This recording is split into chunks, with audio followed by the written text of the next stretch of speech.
Hello guys, I am Max from NepMax Gaming. So today's video is about my top 5 primary weapon in Warframe.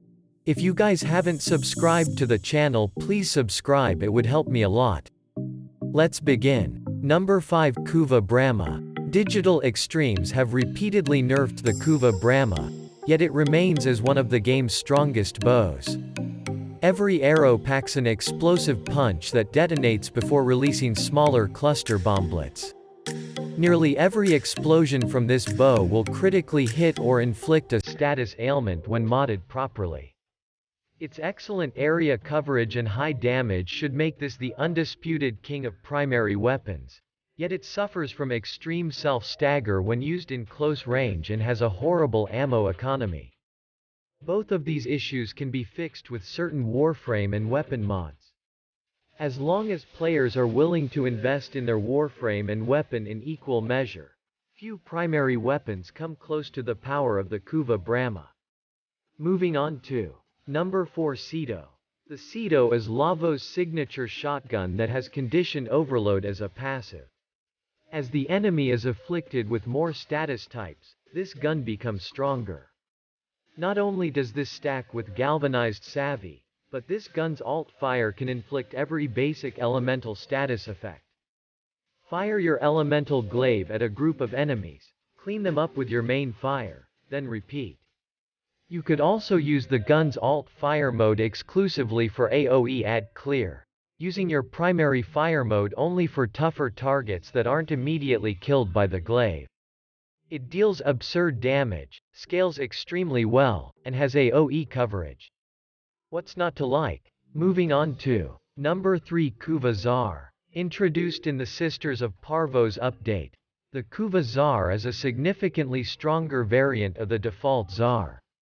This weapon is effectively a grenade launcher and shotgun strapped together, both featuring great critical and status chances.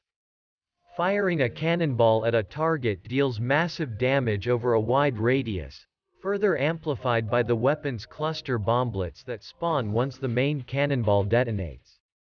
This effectively makes the Kuva Zarr a better Kuva Bramma since it has a magazine and more ammo reserves. But it gets even better. Its alt fire shoots a shotgun-like round that has innate punch through. Clear a hallway with your alt fire, clear rooms with your cannonball mode, and use both to annihilate an enemy's health pool. If you love AoE weapons and shotguns, you need to get this gun immediately. Moving on to number 2, Bubonico. Take the Cedo's excellent status effects and pair it with the Kuva Zarr. You end up with the Bubonico, an infested arm cannon shotgun that is more comparable to an arch gun than a proper primary weapon.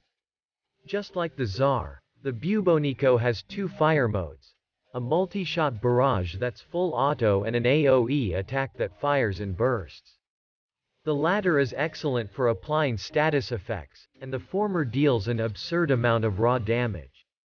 However, if you want to turn the Bubonico into a full auto Kuva Bramma, it's quite easy. Equip an Arcane Avenger and the Combat Discipline Aura mod. So long as you have a way of healing yourself, you can enjoy a torrent of explosive projectiles with a 50% chance to crit for 7x more damage. The best part? The Bubonico has infinite ammo. Once your magazine gets low, wait a few seconds to recover your ammo to continue firing.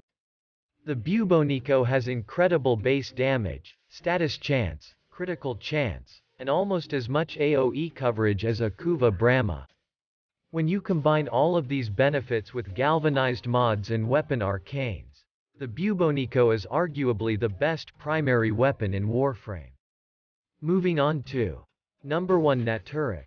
Completing the new war quest grants the Nataruk a sentient bow that features one of the highest critical ratings out of all primary weapons. A 50% critical chance, 60% when perfectly charged, with high base damage will ensure that most enemies will turn into space dust when hit with this bow. Unlike most bows in Warframe, the Nataruk has a unique charging mechanic. If you release your arrow at the perfect time, just before it's fully charged, Your shot will have 60% critical chance with a 2.4x multiplier instead of the standard 50% chance and 2.2x multiplier. Each charged arrow also releases a wave of energy that mimics the AK plasmor. It mimics that weapon's lack of a headshot multiplier. Yet the damage and crit stats on this weapon are so fantastic that the Nataruk can easily carve through steel path enemies with the right mods.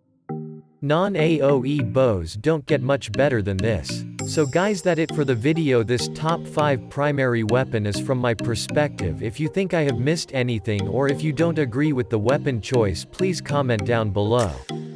Thank you for watching. See you guys next time.